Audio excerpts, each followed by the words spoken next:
Welcome to the Fast Casual QSR Web and Pizza Marketplace podcast. Good afternoon, everyone, and welcome to our podcast with Picnic Works. I'm Mandy Wolf Detweiler, editor of Pizza Marketplace and QSR Web. Today's guest is Clayton Woods, CEO of Picnic Works, and he is responsible for the overall development and growth for the company. Clayton's goal as CEO is to build high-performance teams and fully realize the financial and business potential of the company for all constituents. Picnic has collected an experienced team of food and technology industry veterans to develop and provide specialized intelligent technology and exclusive solutions for the food service and hospitality industries. So thank you for being with us today, Clayton. Thanks, Mandy. It's great to be here. Let's get down to business. Tell us a little bit about Picnic. What's behind the company? Picnic, we are customer obsessed, and our customers are the food service industry. The operators who are running businesses, the workers who are working in the business, we look at the pain points in the business: labor shortages, high ingredient costs, difficulty making consistent product at volume. And we wanted to build an automation solution that could really tackle that and future-proof our customer success. Tell me a little bit about how this automation works. If I'm just someone off the street who doesn't really have a firm foundation on or a firm grasp of what automation is or what you guys do, tell us a little bit about how that works. So the Picnic Pizza Station prepares the pizza. We don't do dough handling, so we start with a prepared dough and we build the pizza. We add sauce, cheese, fresh sliced meat, and usually pepperoni, and then any granular toppings you want. What we produce is a ready-to-cook pizza. So because our system is modular and configurable, you can use any ingredients, and the idea is we aspire to use the ingredients that the restaurant owner wants to use, not to dictate that you have to make our pizza, but we want to make your pizza. Our system is different from some others in the market in that we aspire to make any pizza, not just a specific pizza. And every pizza we make is customized, size, shape, and toppings. So it's just like a make station in a restaurant, except it's made with automation. So it's easier to hit production targets, it's easier working conditions, and it's a more consistent quality. Are you advertising this to mid-sized chains, large-sized chains? Who's your customer? We see our customer in our market as basically anyone who makes pizza. So that's obviously pizza brands, but it's also small independents. It's also venues, whether it's campuses, college campuses, corporate campuses, arenas, stadiums, airports, food trucks, ghost kitchens. Any place that makes a pizza is a potential use case for us because all our system is doing is making a pizza. And because we can make any pizza, we're not choosing the ingredients. We can make a stadium pizza and we can make a gourmet pizza, and all we're doing is assembling it. So we can make it a pizza for anybody. Why pizza? What led to creating the Picnic Pizza Station? Well, when we started off looking at food automation, pizza is a very likely target because it's popular worldwide, and it's actually a food that is difficult to make in quantity consistently. And we hear this across the board from all of our customers. Consistency is the number one reason they say they're interested in automation. And interestingly enough, we recently did a survey with 1,000 consumers asking them their attitudes about automation and pizza. And consistency and quality is actually the consumer's number one interest in automated pizza. So it's a hard food to make in a hurry consistently, and you'll see have a highly skilled workforce.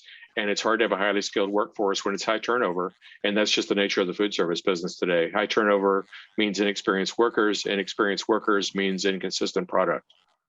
That's a good point. Let's talk about those pain points right now. Let's talk about trends. What are you paying the most attention to?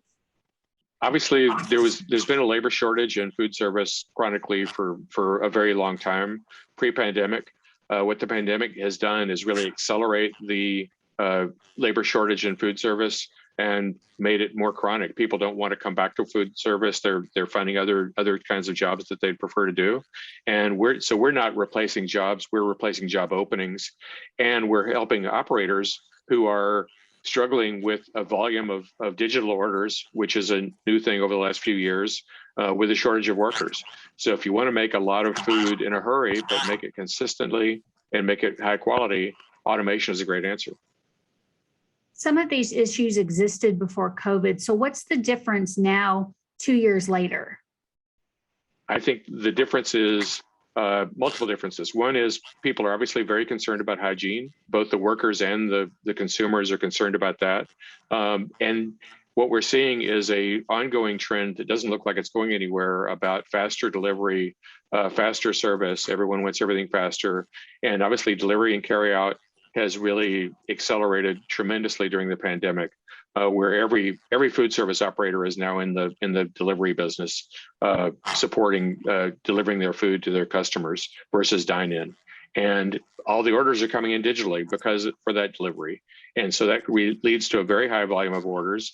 And if you don't have a production kitchen that can make the orders that fast, you're going to lose sales because you can't deliver fast enough. People will go away when it takes more than an hour to deliver the food. So the operators are in a real crunch between how do you get the food made fast, but how do you get enough workers to make it, and how do you make it consistently? I think that's the primary pain point that we see ourselves being able to address. I know that one of the biggest draws for your automation is food waste. Can you explain a little bit about how that works? Sure. So food waste in pizza production takes different forms. The most obvious form is just spillage. People hand top a pizza, a lot of ingredients end up on the floor, but you also end up with, even in operations which have very precise specs and measuring cups, when workers get in a hurry, especially inexperienced workers, they tend to just use their best judgment or guess or use a handful of cheese, and they'll end up overtopping the pizza. Cheese is a typical ingredient that gets overtopped because cheese is delicious. Who doesn't want more cheese? But there's a right amount, there's a right proportion for the recipe. If you put too much on the pizza, it doesn't cook properly. So you end up with a bad pizza, you end up wasting cheese, the most expensive ingredient on the pizza. And we've talked to operators who are spending hundreds of dollars a week in food waste. So if you can make that pizza to the recipe, eliminate the spillage, eliminate the overtopping, you can save a lot of money, and you also improve the product at the same time. National average is about 10% waste for food, and that's waste in those forms. Also mistake pizzas, just errors in the kitchen, which can get eliminated by digital ordering. So we see ourselves as being able to deliver less than 2% food waste. It's a really big savings. Right, right. Aside from food waste, what are some of the other customer benefits that this automation and this technology can offer for operators? So when you're using automation for pizza production, you are smoothing out the labor scheduling. So there's just direct labor savings. You can make more pizzas with fewer workers. But when you have a rush period with automation, you don't have to schedule a giant crowd in your kitchen. You can cruise right through a rush period without having a bunch of people on a very short schedule, which is really problematic. You also are digitizing a manual process. So you're getting data streams that you wouldn't otherwise have. You know what your ordering patterns are, you know what your ingredient usage is. You can also feed back data to the customer that you can tell the customer who ordered digitally, the pizza you ordered, here's the nutrition information on what you just ordered. Even if you're customizing it with heavy sausage and light sauce, you can give them that information, and you can do additional features. You can take a picture of the pizza that they can save. They can save a custom flavor combination that they like.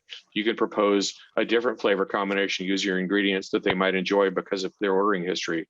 There's just all kinds of possibilities that are opening up with a digital ordering process. That's amazing. What does this mean for businesses of different sizes, different size kitchens, mainly for large kitchens? We see a lot of interest from all sizes of businesses. Businesses that are making as few as 100 pizzas a day can make this work. And in fact, we see a lot of small businesses that have a growth aspiration. They'd like to open more locations, and they see automation as a key to that. But then we currently have a operation going at Texas A&M, which is a very large university, and they're seeing an ability to serve pizza to a very large number of students in a very short period of time. And it's great for high volume operation. We've also seen this in convention center settings. We made pizza at the Consumer Electronics Show in Las Vegas on the convention floor. And we're also at a ski resort at Crystal Mountain Resort near Seattle. So It's really applicable to all those settings, as well as convenience store, retail. We see, ghost kitchens. Rapid grocery delivery is another market that we see a big opportunity, where a lot of people are wanting a pizza with their rapid groceries, and this is a great way to produce just-in-time pizzas. What about demand? What kind of demand are you seeing? So we're seeing demand across the industry, retail, convenience and grocery. Managed food service is a huge market for us. We're talking to many of the managed food services. Of course, they're operating in a lot of different settings, from educational to corporate to stadiums and arenas and convention centers. And then branded pizza. We're talking to many of the top pizza brands, and as well as independent operators. And it's important to recognize that even when we're dealing with corporate customers, a lot of the decision makers are, in fact, small businesses or independent operations that aren't benefiting from a corporate bottom line. They've got to make that site pencil out, and it's got to work for that site. Right. And that's true for the independent operator or the franchisee. Okay. Now, if someone wants to get a Picnic Pizza Station, is it available in all countries? How are they able to get this? Our website, hellopicnic.com, has a easy order form, as well as a savings calculator. You can go in there and put your information about how much you're operating and how much you could save. You can place a deposit and get a reservation for this year's production. We have limited production slots remaining for this year, and we're seeing a lot of interest for this year. We'll be growing rapidly in the future. We are planning international expansion probably next year, but right now we're focused on the U.S. And it's important to recognize that getting a Picnic Pizza Station there's no cost up front, because we have a robotics as a service business model where you just pay on a term contract. You're not making a capital investment.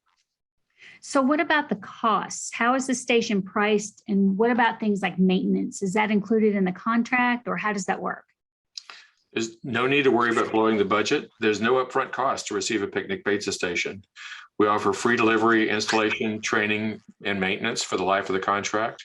Typically a 3-year contract, no money up front. There's a monthly fee, and it pays for itself from day one with labor savings and food waste savings. What about some advice for someone considering automation, but they don't know where to start, or they don't know if they can afford it? How would you tell them to start considering it? We have an easy to use calculator on our website. You can go in there and put in how many pizzas you make on a given day on average, and how much labor it costs you to do that, and about what you think your food costs and your waste is.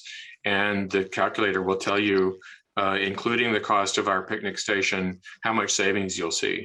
So if you do that, you'll see substantial savings. I think that tells you that your profile might be a candidate for a station, and you can get all the information you need on our website, hellopicnic.com.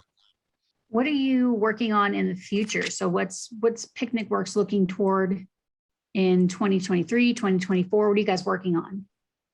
Well, so pizza is just the start for us. We're looking at other foods in the future. Our same system could be used in the future for other foods, sandwiches, salads, tacos, bowls. And we're looking at other configurations of the system that make it even easier to use and fit better into anyone's kitchen. Well, thanks for chatting with us today, Clayton. Your insight has been very interesting about automation and the Picnic Pizza Station. We'd like to thank our listeners and Picnic Works for being with us today. And you can catch us next time on our next podcast. Thanks so much, Clayton. Thanks very much, Mandy. Appreciate it.